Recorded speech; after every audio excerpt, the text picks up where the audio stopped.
대표님의 모두 발언이 있겠습니다. 일자리 비상입니다. 일자리 대란입니다. 일자리 정보를 표방한 정부가 일자리 참사 앞에 허둥거리고 있습니다. 기본으로 돌아가야 합니다. 한 가지만 제안하고자 합니다.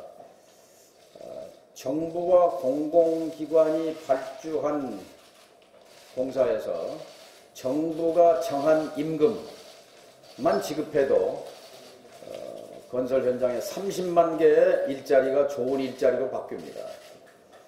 일자리를 찾아 헤매는 청년들에게 희망을 줄 수 있습니다. 지금 건설 현장에 25만 명의 대졸자 청년들이 가 있습니다. 현실은 정부가 정한 임금의 절반밖에 손에 쥐지 못합니다. 국민의 세금으로 발주한 공사에서 현장에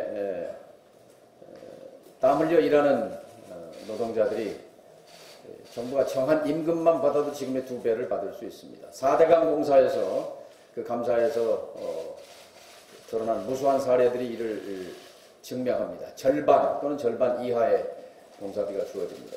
이것은 민주당의 20대 총선 공약이었습니다. 지켜지지 않고 있습니다.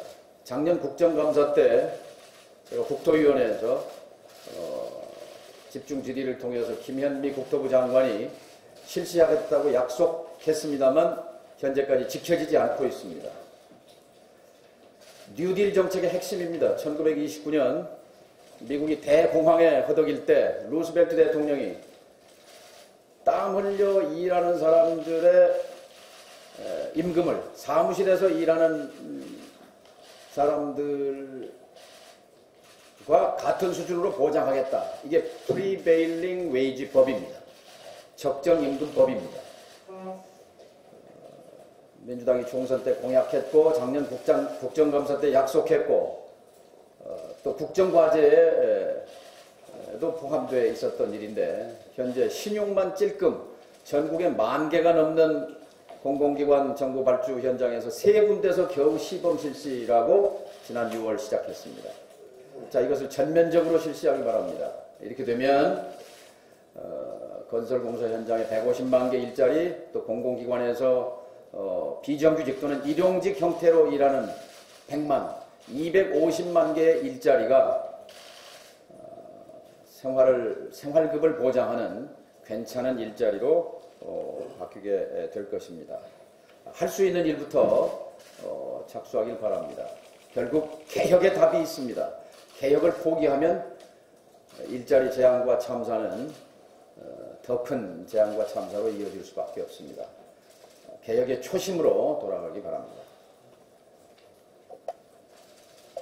감사합니다. 장병환 원내대표의 모습을 듣겠습니다. 이번 주부터 8월 임시회가 본격적으로 시작됩니다. 20대 국회 후반기 국회가 본격적으로 시작되는 것입니다. 특히 오늘부터 시작되는 결산심사는 문재인 정부 국정 수행에 대한 실질적인 첫 평가가 될 것입니다. 지난해 정부 출범과 함께 일자리 추경을 한 데 이어서 금년에도 예산을 본격 집행하기도 전에 일자리 추경을 밀어붙였는데 결과는 사상 최악의 참사로 결론났습니다. 여야 모두 결산에 대한 철저한 심사로 일자리 정책의 실패의 원인과 제대로 된 대책을 강구하는 계기로 삼아야 하겠습니다. 문재인 정부의 경제 위기가 현실화가 됐습니다. 전 세계적인 화학 국면에 유독 우리나라만 어려움을 겪고 있습니다. 명백한 정부의 정책 실패입니다. 물론 저성장과 고용 참사가 현 정부만의 실정은 아니지만 문재인 정부 정책 실패의 가장 큰 이유는 2가지라고 생각합니다. 첫째로 고용과 경제 성장을 재정 투입과 공공 영역에만 기대고 있다는 점입니다. 둘째로 이념에 사로잡힌 청와대 참모들이 정책을 주도하고 고용시장의 동향조차 제대로 파악하지 못하고 무리한 노동정책을 강행하는 정부 여당의 무책임이 있습니다. 일자리는 민간이 만드는 것이고 정부의 역할은 민간 경제 활성화를 촉진시켜 경제 성장을 돕는 것입니다. 그런데도 불구하고 청와대는 연말까지 기다려달라는 안이한 판단으로 일관하고 있고, 정부 여당은 재정 투입 확대라는 신물난 레코드만 제방하고 있습니다. 민주평화 등이 그동안 정부 경제정책의 문제점을 지적하며 위험 신호의 주기적 경고를 보내온 것은 단순히 야당으로서 정부 정책을 비판하는 것이 아닌 잘못된 정책으로 고통받을 국민을 위한 것이었습니다. 더 늦기 전에 경제정책의 코퍼니쿠스적인 발상 전환이 시급하고 이를 추진하기 위한 인적 쇄신이 불가피합니다. 특히 청와대 정책실장은 독불장군식 플레이어가 아니고 오케스트라의 지휘자형으로 바꿔야 하고, 고용은 외면하고 노동계의 대변인 역할만 한 고용노동부 장관을 즉시 경질해야 할 것입니다. 오늘부터 이산가족 상봉이 시작됩니다. 남북 분단으로 가장 고통받은 분들이 이산가족들입니다. 이산가족자켓 신청자 13만여 명 중 이미 세상을 떠난 분들이 절반이 넘는 7만 5천 명이나 됩니다. 생존자가 5만 6천여 명 중 70대 이상이 85%, 90세 이상이 21.4%에 달합니다. 시간이 많지 않습니다. 민족 비극으로 불가피하게 헤어진 분들의 남은 한을 시급히 풀어드려야 합니다. 이번에 합의한 양측 100명으로는 이 모든 분들의 원을 풀 수 없습니다. 다소 무리가 있더라도 규모를 대규모로 확대하고 상봉을 정리화해 응어리진 한을 풀어드려야 할 것입니다. 향후 정권 변화에 따라 남북관계가 어떻게 바뀔지 아무도 알 수 없습니다. 하지만 민족과 국가에는 이념이 없는 것입니다. 이번 이산가족 상봉 재개를 기점으로 어떠한 경우에도 이들 상봉이 지속적으로 유지될 수 있도록 확실한 제도적 장치를 마련할 필요가 있습니다. 이상입니다. 다음은 유성엽 최고위원 내부 도관 있겠습니다.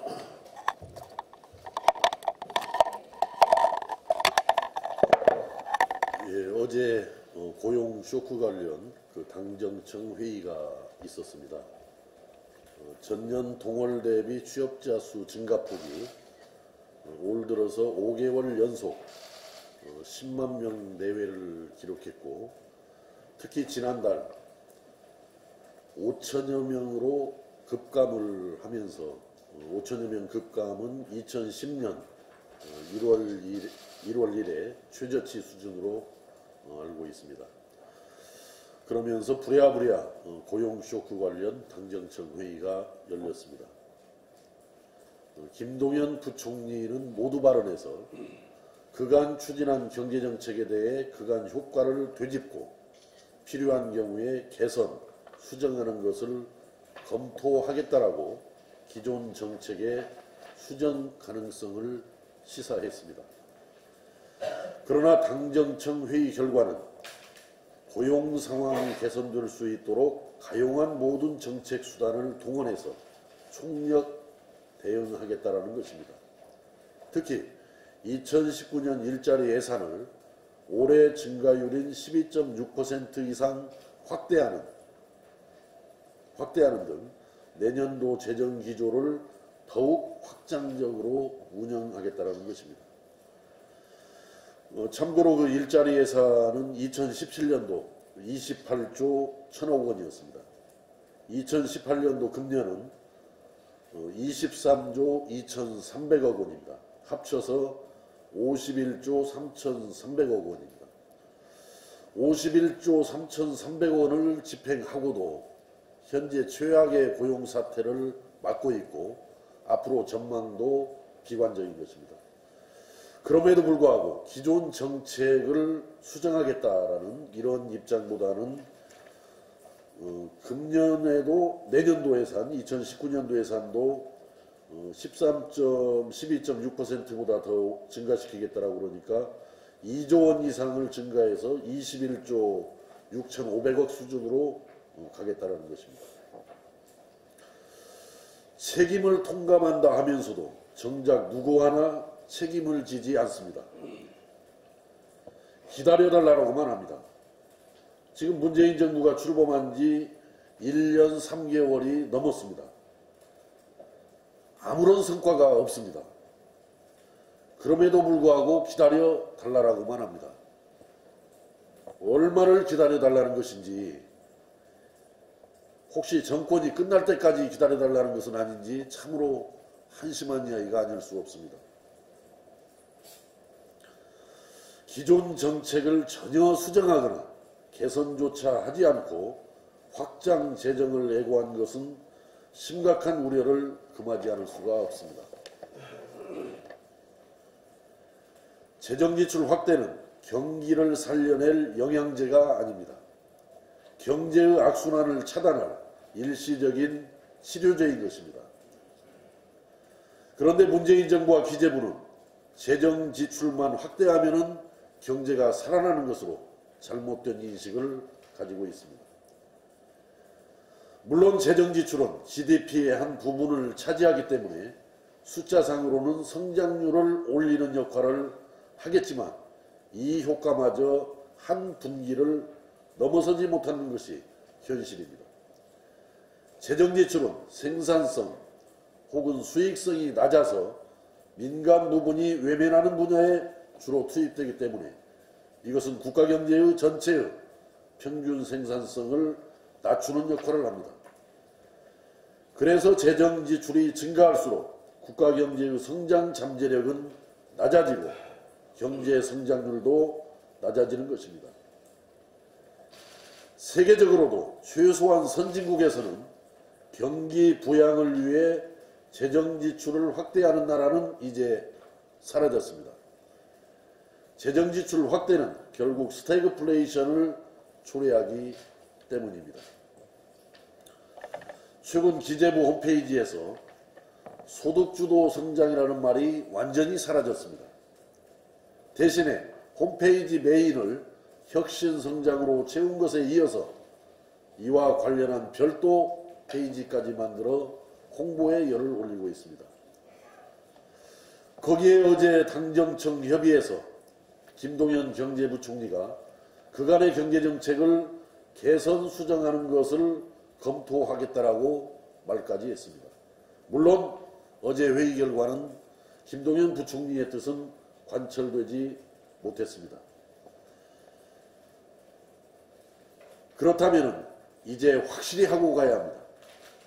소득주도 성장은 실패한 것인가? 왜 실패하였는가? 무엇이 문제였는가? 이 부분을 확실히 해야 됩니다. 오늘 시간 관계상 소득주도 성장 정책에 대한 그 문제점 비판은 여기에서 생략을 하고 내일 기재위 저희들 전체회의가 있기 때문에 내일 기재위 전체회의에서 현행 소득주도 성장 정책의 문제점을 하나하나 신랄하게 지적을 할 계획입니다. 언론 여러분들도 내일 기재위 회의도 좀 관심을 가져주시고 소득주도 성장 정책의 문제점에 대해서 다시 한번 깊게 생각해보는 그런 계기를 가졌으면 좋겠습니다. 결론적으로 공공부문 81만 개 일자리 창출 정책을 포함해서 소득주도 성장 정책은 교조 진보의 산물이라고 생각합니다. 수정 개선이 아니고 즉각 폐기 처분할 것을 촉구합니다. 이상입니다. 다음은 최경환 최고위원의 모두 발언 듣겠습니다. 세 분께서 말씀하셨지만 같은 주제에 대해서 저도 한 말씀 드리겠습니다. 어제 당정청 회의는 최악이었습니다. 재정과 세금을 통한 일자리 창출, 약방의 감초처럼 대책으로 등장을 했습니다. 막장 경제 리더십을 보여준 최악의 회의였다 이렇게 생각합니다. 어제 회의를 보고 어느 경제 주체들이 정부를 믿고 따르겠습니까? 경제는 심리라고 합니다. 이 방향으로 가면 더 좋은 환경을 만들 수 있다. 경제를 살릴 수 있다. 고용을 늘릴 수 있다. 이런 모습을 보여줘야 하는데 어제 회의는 오히려 불안감, 위기감만 가중시켰습니다. 정하성 실장은 이대로 가면 좋아진다고 했습니다. 김동연 부총리는 방향을 바꿔야 한다고 했습니다. 고용 대란, 일자리 참사 앞에서 자존심 싸움만 보여줬습니다. 심지어 집권당 유력 당대표 후보는 지난 정부 탓을 하고 나왔습니다. 도대체 어떻게 하자는 것입니까? 문재인 대통령께서 나서야 할 때입니다. 민, 무신 분립을 하겠습니다. 백성들이 믿지 않으면 설 수 없다고 했습니다. 정부는 국민의 신뢰를 잃었습니다. 경제 리더십은 자중질환의 모습입니다. 지금의 위기는 경제 리더십의 위기입니다. 경제 수장 전면 교체, 경제 리더십 재정립, 이것이야말로 국민의 신뢰를 회복하는 길이다. 문재인 대통령께서 결단할 때가 됐다. 이렇게 말씀드립니다. 이상입니다. 다음은 과영축구위원회 모두 발언 드리겠습니다.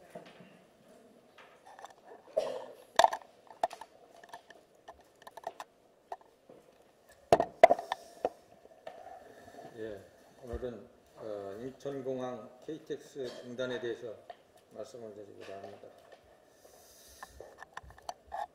전번 국토부가 인천공항 KTX 노선 운항 폐지를 승인했습니다. 경부선 12회, 호남선 4회, 경전선 각 2회 등 총 22회를 운행하던 일일 전체 좌석 14,970석 중 3,433석을 이용하여 평균 이용률 22%로 적자에서 폐쇄한다는 것입니다. 2014년 개통한 인천공항 KTX가 개통 4년 만에 3천억을 날리고 폐쇄한 것입니다.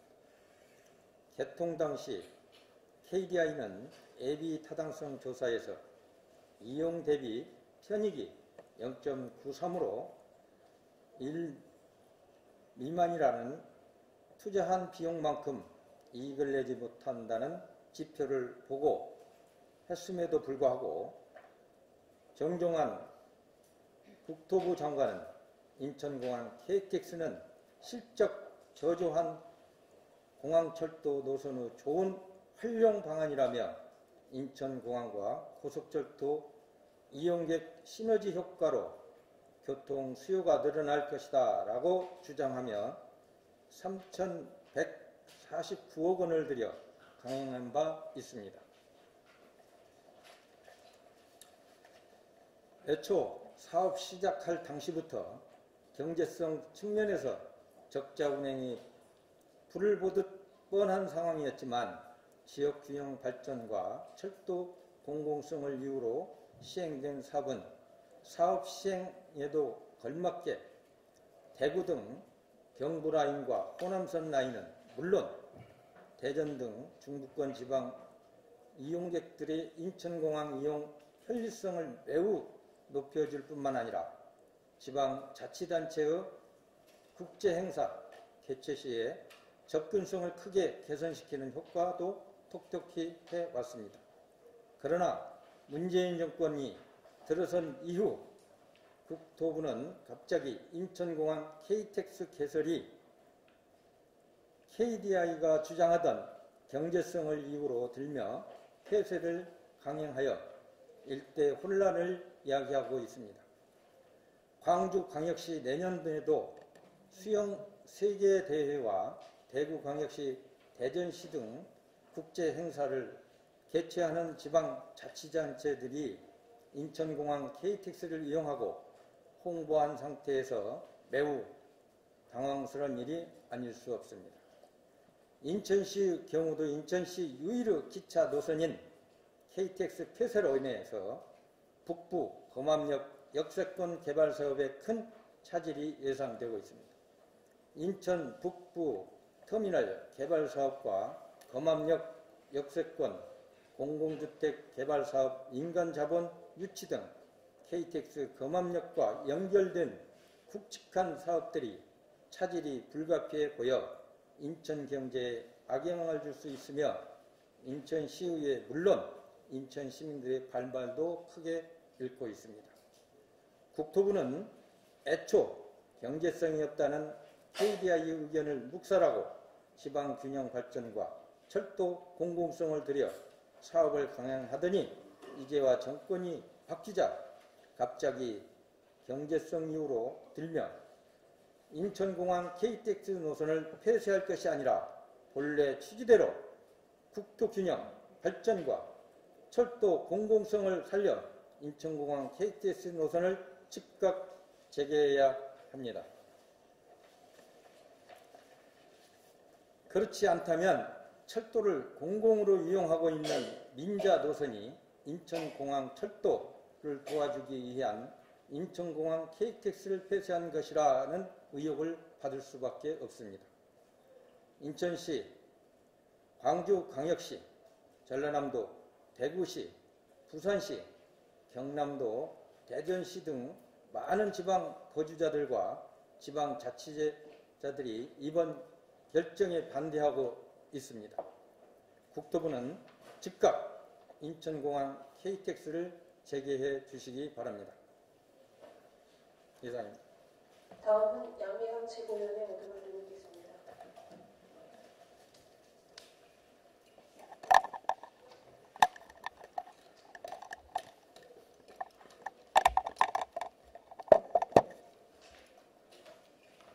위력에 의한 안희정 성폭력 사건 무죄 판결 5당 여성위원회 공동대응을 제안합니다.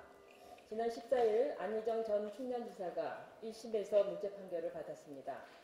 안희정 무죄 판결은 미투 운동에 기름을 부어 지난 18일 주최 측 추산 2만 명이 운집한 가운데 무죄 판결에 항의하는 집회가 열렸습니다. 왜 여성들은 분노하고 있을까요? 우리는 그동안 위력에 의한 성희롱과 성폭력으로부터 침묵하고 있었던 미투의 당사자들과 이를 응원하고 있는 위드우 국민들의 목소리에 주목해야 하며 민주평화당은 그 현장에서 해답을 찾아야 할 것입니다. 이번 사법부의 판결은 몇 가지 점에서 한계를 지니고 있습니다. 일단 재판부는 가해자의 첫 번째 진술과 피해자의 첫 번째 성폭력 진술이 갖고 있는 중요성을 간과했습니다. 두 번째, 위력에 의한 성폭력을 폭행과 협박이라는 협의의 개념으로 한정해서 해석했습니다. 세 번째, 피해 이후 피해자가 일상생활을 수행하는 태도를 피해자다움이라는 왜곡된 잣대를 가지고 판결했습니다. 이런 사법부의 판결은 우리 사회가 요구하는 시대적 가치와 피해자의 관점에서 사건을 바라보는 감수성의 빈곤함을 여지없이 드러냈습니다. 도지사와 수행비서와의 관계는 처음부터 수평적 합의가 불가능한 관계입니다.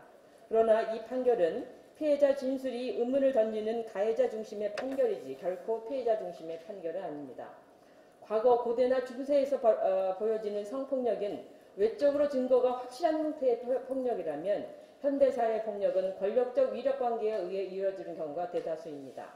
이번 판결은 위력관계가 분명하고 권력자이자 동시에 가해자의 폭력이 피해자의 생사 여탈권과 실직이라는 무기를 쥐고 있기에 위력에 의한 성폭력을 과거에서 볼 수 있는 협의의 개념으로 적용해서는 안 될 것입니다. 우리는 향후 진행될 2심 판결이 1998년 대법원의 판결에 따라서 보다 종합적으로 고려해서 신중히 검토하라는 그런 시대적 가치를 반영한 판결이 되기를 기대합니다. 특히 지난 3월 유엔 여성차별철폐위원회가 한국 정부에게 권고한 피해자 동의에 중점을 두라는 권고사항을 적극 반영할 것을 요구합니다. 민주당 여성위원회는 안희정 무죄 판결에 분노하며 거리로 나온 수많은 미투운동 지지자들에게 강력한 연대의 메시지를 보내며 민주평화당을 비롯해서 5당 여성위원회가 여성 의원들과 함께 공동 대응할 것을 제안합니다. 우리는 위력에 의해서 고통받고 있는 성폭력 피해자들과 함께 미투의 현장에서 끝까지 함께할 것입니다. 이상입니다. 네, 서진희 최고위원의 의견을 듣겠습니다. 네, 안녕하세요. 청년위원장 서진입니다. 저는 오늘 담배값에 대해서 좀 말씀을 드리고자 하는데요. 저는 담배 냄새만 맡아도 사실 머리가 어지럽다는 말씀을 드립니다. 담배 피워본 적 없고요. 물론 앞으로 피울 생각도 전혀 없습니다. 그러나 2015년 담배값이 오른 후부터 흡연자들은 굉장히 아우성입니다. 아시는 것과 같이 담배값을 갑자기 2배로 올렸기 때문인데요. 문재인 대통령께서도 후보 시절에 공약으로 담배값 인하를 분명히 말씀하셨습니다. 그런데 슬그머니 없던 일로 하고 계시고요. 여기에 대해 흡연자들의 반발이 굉장히 큽니다만 여전히 모로세로 일관하고 있는 것을 보입니다. 지방세인 이 담배 소비세를 막대하게 걷고 있습니다. 작년에만 3조 6천억인데요. 저희 지역구 중에서 서민들이 주로 주거하는 지역에 가서 보면 어르신들은 대부분 저만 만나면 담뱃값 말씀을 많이 하십니다. 아마 여기 계신 최고위원님들도 많이 들으셨을 것이라 생각합니다. 설상가상 이 입법조사처는 지난 1일 중장기적으로 주류와 담배는 유해 품목에 대한 수요 억제를 목적으로 개편하는 방안을 검토해볼 필요가 있다며 사실상 소비세 증세를 주장하는 것이나 다름없는 상황인데요. 최근 서민 수입이 줄어들고 있고 더더욱 경제가 악화된 상태에서 소비세는 상승하고 있는데 특히 담배값에 대한 민심은 악화해 보입니다. 건강을 빌미로 올린 담배값임에도 담배 수요는 전혀 줄지 않았고 서민 주머니만 더 어려워졌습니다. 따라서 서민과 사회 경제적 약자를 위한다는 우리 민주평화당은 담배값 인하에 발벗고 나설 필요가 있다고 생각합니다. 이상입니다. 이상으로 공개회의를 마치고 최고위원회를 비공개로 전환하겠습니다. 언론인 여러분들은 협조해 주십시오.